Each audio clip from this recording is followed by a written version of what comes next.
લખપત તાલુકાના શ્યામજી કૃષ્ણ વર્મા વિદ્યાલય વર્માનગર ખાતે ધોરણ 10 પરીક્ષાનો પ્રારંભ થયો છે। ગુજરાતી માધ્યમિક અને અંગ્રેજી માધ્યમિકમાં 234 વિદ્યાર્થીઓ પરીક્ષા આપી રહ્યા છે। આજે સવારે વિદ્યાર્થીઓને કંકુ તિલક કરી અને ચોકલેટ અને બોલપેન આપીને શુભેચ્છા પાઠવી હતી।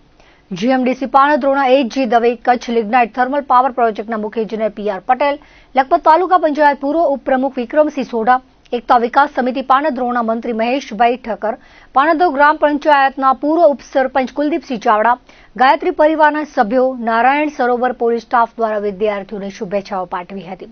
શ્યામજી કૃષ્ણ વર્મા વિદ્યાલયના સ્ટાફ તેમજ નારાયણ સરોવર આરોગ્ય વિભાગ ઉપસ્થિત રહ્યા હતા।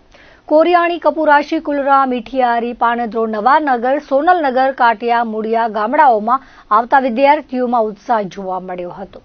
અમારી શાળાની અંદર ધોરણ 10 નું કેન્દ્ર છે, જેમાં આજરોજ કુલ 234 વિદ્યાર્થીઓ પરીક્ષા આપશે, જેમાં 224 વિદ્યાર્થીઓ ગુજરાતી માધ્યમના છે અને 10 વિદ્યાર્થીઓ છે એ અંગ્રેજી માધ્યમના વિદ્યાર્થીઓ છે। તો વિદ્યાર્થીઓ ખૂબ સારી રીતે અને સ્વસ્થતાથી પરીક્ષા આપે એવું અમે અહીંયા આયોજન કરવામાં આવેલ છે। વિદ્યાર્થીઓને કોઈ પણ જાતની તકલીફ ન પડે તે માટેની પણ બધી વ્યવસ્થાઓ આ શાળાની અંદર અમે કરેલ છે। અમારી સ્કૂલમાં અંદાજે 10 બ્લોકમાં 234 વિદ્યાર્થીઓ પરીક્ષા આપવા માટે આવે છે, જેમાં વર્માનગર, પાણંદ્રો, કપુરાશી, નારાયણ સરોવર, ઘડુલી વગેરે ગામના વિદ્યાર્થીઓ છે અહીંયા પરીક્ષા આપશે। બધા જ પરીક્ષાર્થીઓ માટે ખૂબ જ સારી વ્યવસ્થા કરવામાં આવી છે શાળા તરફથી। બેઠક વ્યવસ્થા સારી, શુદ્ધ પીવાના પાણીની વ્યવસ્થા અને ફૂલ હવા ઉજાસવાળા બ્લોક છે એ સીસીટીવી અંતર્ગત આ તમામ બ્લોકો સજ્જ કરવામાં આવેલા છે આચાર્યશ્રી દ્વારા। તેમજ હું સ્થળ સંચાલક તરીકે જવાબદારી નિભાવી રહ્યો છું। તો બધા જ વિદ્યાર્થીઓને સારી રીતે પરીક્ષા આપી શકે એટલા માટે મેડિકલ ટીમ પણ અત્યારે ઉપસ્થિત રાખી છે।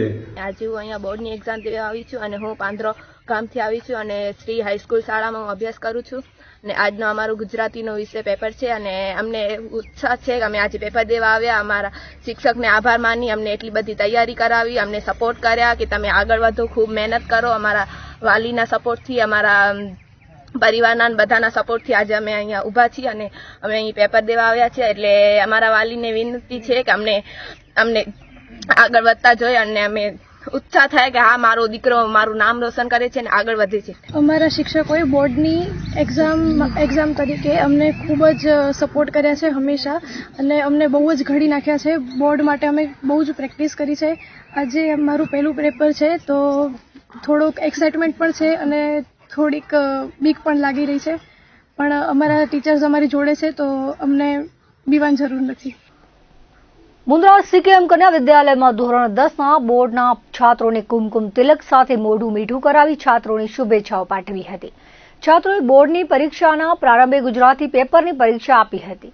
મુન્દ્રા આરડી ટ્રસ્ટના પ્રમુખ કિશોરસિંહ પરમારે શુભેચ્છા આપતા જણાવ્યું હતું કે શાંત ચિત્તે પરીક્ષા આપજો, બિલકુલ ગભરાતા નહીં। મુન્દ્રા શહેર ભાજપ પ્રમુખ અરવિંદ પટેલ અને આરડી ટ્રસ્ટની ટીમ તેમજ રાજકીય સામાજિક આગેવાનોએ છાત્રોને શુભેચ્છાઓ પાઠવી હતી। બપોર બાદ મુન્દ્રાના વિવિધ પરીક્ષા કેન્દ્રોમાં ધોરણ 12ની અર્થશાસ્ત્ર પેપરની છાત્રોએ પરીક્ષા આપી હતી।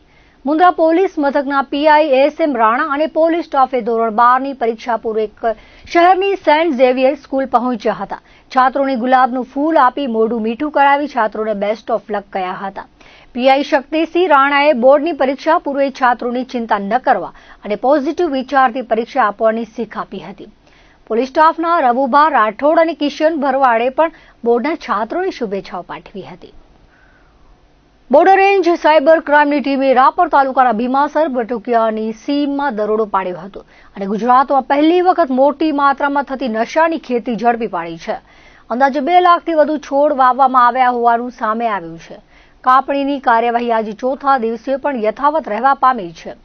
મળતી વિગતો મુજબ 23 તારીખે સવારે દરોડો પાડવામાં આવ્યો હતો, જેમાં અફીણની ખેતી થતી હોવાનું સામે આવ્યું હતું।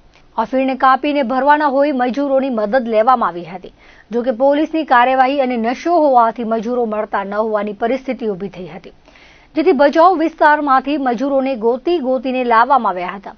જે રીતે પાક ઉભો છે તે જોતા દિવાળી પહેલા વાવેતર કરવામાં આવ્યું હોવાની આશંકા છે, કારણ કે છોડ કમર સુધી આવી ગયા છે। બુધવારે બપોર સુધી 1.60 લાખ છોડની ગણતરી થઈ હતી. આજે પણ કાપણીની કાર્યવાહી યથાવત છે. 2 લાખથી વધુ છોડ થાય તેવી સંભાવના છે, જે બાદ ગુનો દાખલ કરવામાં આવશે. દરમિયાન જમીનના કબજેદાર પ્રભુ બાણા સોઢા, ઈશ્વર ડાયા ગોયલ અને મનસુખ વજા ગોયલની અટક કરી પોલીસ દ્વારા પૂછપરછ કરવામાં આવી હતી. અગાઉ ભાવનગર જિલ્લામાં 1.5 એકર વિસ્તારમાં ખેતી ઝડપાઈ હતી. અહીં 2 થી 2.5 એકરમાં વાવેતર કરાયું હોવાથી ગુજરાતની સૌથી મોટી નશાની ખેતી પકડાઈ છે. લાંબા સમયથી નશાની ખેતી થતી હોય છતાં સ્થાનિક આડેસર પોલીસને ભનક ન આવતા પોલીસની કામગીરી સામે પણ સવાલો ઉઠી રહ્યા છે. અત્રે ઉલ્લેખનીય છે કે પોસ્ટ ડોડાને સૂકવીને પાવડર બનાવ્યો છે. તેને પલાળી પાણી ગાળીને પીવાથી નશો થાય છે. હાલમાં વાગડ વિસ્તારમાં લગ્નની સિઝન છે. વાગડમાં લગ્ન પ્રસંગે ડેડા પીવાની પ્રથા છે. પોસ્ટ ડોડાના પાંદડા સુકાઈ જાય છે તે સૂકો ગાંજો અને લીલા પાંદડા એટલે લીલો ગાંજો. ડોડાને ચેકો મારવાથી જે લાલ રંગનું પ્રવાહી નીકળે તે અફીણ અને ડોડાને તોડી નાખવાથી સફેદ દાણા નીકળે તે ખસખસ અહીં નશાની ખેતી પૂર બહારમાં થતી હોવાનું ઘટનાક્રમો પરથી જણાઈ રહ્યું છે. ગાંધીધામના લીલાશાહ નગર વિસ્તારમાં આવેલી ગરબી ગ્રાઉન્ડમાં ક્રિકેટ રમતી વખતે થયેલી સામાન્ય તકરારનો મામલો ગંભીર બન્યો હતો. મેડિકલ સ્ટોર ચલાવતા ચેતનભાઈના ભાઈ હિતેશભાઈ અને તેમના પુત્રો ઋષભ મેદાનમાં હતા, ત્યારે અન્ય છોકરાઓ પણ ત્યાં ક્રિકેટ રમી રહ્યા હતા. આ દરમિયાન બોલ વાગવા જેવી બાબતે હિતેશભાઈએ સાવચેતી રાખવાનું કહ્યું હતું. ત્યાં રમી રહેલા 6 જેટલા શખ્સો ઉશ્કેરાઈ ગયા હતા. ગાળાગાળી કરી હુમલાખોરોએ ઝઘડો શરૂ કર્યો હતો.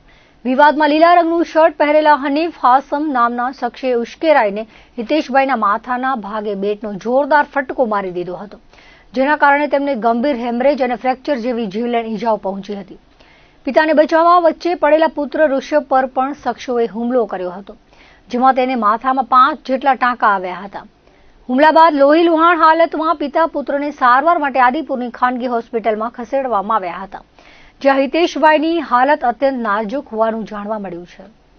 ઘટના અંગે ચેતનભાઈએ ગાંધીધામ એ ડિવિઝન પોલીસ મથકે હત્યાના પ્રયાસ સહિતની કલમો તળે ફરિયાદ નોંધાવી છે. પોલીસે હનીફ આસમ અને નાઝિર નૂર મોહમ્મદ સહિત 6 શખ્સો સામે ભારતીય ન્યાય સંહિતાની વિવિધ કલમો હેઠળ ગુનો નોંધી તપાસના ચક્રો ગતિમાન કર્યા છે. જાહેરમાં થયેલા હુમલા અને જાનથી મારી નાખવાની ધમકીના પગલે રહીશોમાં ભારે રોષ જોવા મળી રહ્યો છે. બનાવ અંગે એ ડિવિઝન પીઆઈએમડી ચૌધરીએ તપાસ હાથ ધરી છે, જેમાં કેટલાક શખ્સોને રાઉન્ડ અપ કરવામાં આવ્યા હોવાનું જાણવા મળ્યું છે. કચ્છમાં બાકી વીજ બિલ વસૂલવા માટે 25 તારીખે પીજીવીસીએલ દ્વારા ડ્રાઈવ રાખવામાં આવી હતી.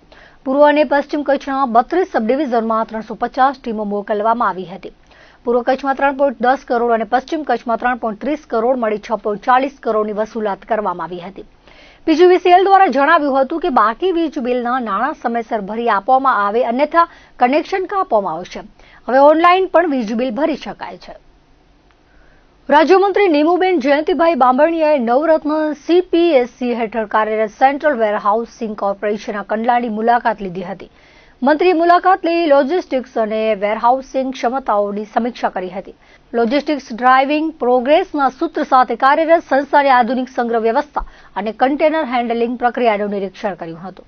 મુલાકાત દરમિયાન મંત્રીએ ઉચ્ચ અધિકારીઓ સાથે બેઠક યોજી અન્ન અને જાહેર વિતરણ વ્યવસ્થામાં વેરહાઉસિંગની ભૂમિકા અંગે માર્ગદર્શન પૂરું પાડ્યું હતું. મંત્રીએ જણાવ્યું હતું કે ભારત સરકાર દેશના લોજિસ્ટિક્સ નેટવર્કને મજબૂત કરવા માટે કટિબદ્ધ છે. કચ્છ આજે આખા ભારતીય લોજિસ્ટિકની લાઇફલાઇન બની ચૂકી છે. મને કંડલા ગાંધીધામના CWCના વેરહાઉસ કેન્દ્રોના અવલોકન કરવાની તક મળી છે. મોદી સરકારના નેતૃત્વમાં ભારત આજે વિશ્વની 4થી સૌથી મોટી અર્થવ્યવસ્થા બની ચૂક્યું છે. આપણે ત્રીજી સૌથી મોટી આર્થિક શક્તિ બનવા તરફ અગ્રેસર છીએ. લક્ષ્યની પ્રાપ્તિ અને આત્મનિર્ભરના લક્ષ્યને પ્રાપ્ત કરવાની CWCની ભૂમિકા મહત્વપૂર્ણ છે. તેઓએ કહ્યું કે સ્ટાર રેટિંગ સિસ્ટમ લાગુ કરાઈ છે, નવીન સુવિધાઓ વિકસાવાઈ રહી છે. CWC રેટિંગ સિસ્ટમથી કામ કરી રહી છે. દેશમાં AI અને આધુનિક ટેકનોલોજીના ઉપયોગનું વિઝન આપેલ છે. થોડા દિવસ પહેલા ભારત મંડપમાં AI સમિટનું આયોજન થયું હતું. તેમાં અનેક દેશના લોકો સહભાગિતા કરી હતી. AI સમિટથી દેશને એક નવું વિઝન મળવા પામ્યું છે. અન્નદાતાઓના જીવનમાં ટેકનોલોજીના માધ્યમથી કચ્છ ભારતીય વેપારનું પ્રમુખ ગેટવે છે. મોદીના નેતૃત્વમાં આજે દેશ વિકસિત ભારતના પથ પર તેજીથી આગળ વધી રહ્યો છે. આ જ સંકલ્પને સાકાર કરવા માટે આપણો સ્ટોરેજ લોજિસ્ટિક ક્ષેત્ર મજબૂત આધારશિલા સમાન છે. કચ્છની પાવનધરા પર રહેલ ઉદ્યમી લોકોને આજે વંદન કરું છું. કચ્છ વિકાસની દ્રષ્ટિએ નવું સ્વરૂપ લઈ રહ્યું છે અને ખૂબ આગળ વધી રહ્યું છે. કચ્છે આજે વિશ્વમાં એક નવી ઓળખ ઊભી કરી છે. કંડલા પોર્ટથી લઈ અને રણોત્સવ જેવા માધ્યમો આજે વિશ્વ કક્ષાએ કચ્છને ઝળકાવી રહ્યા છે. દર્શક મિત્રો, આ હતા અત્યાર સુધીના કચ્છ ઉદય ટીવી સમાચાર. ફરી મળીશું નવા સમાચારો સાથે, નવી અપડેટ સાથે. ત્યાં સુધી મને રજા આપશો. નમસ્કાર.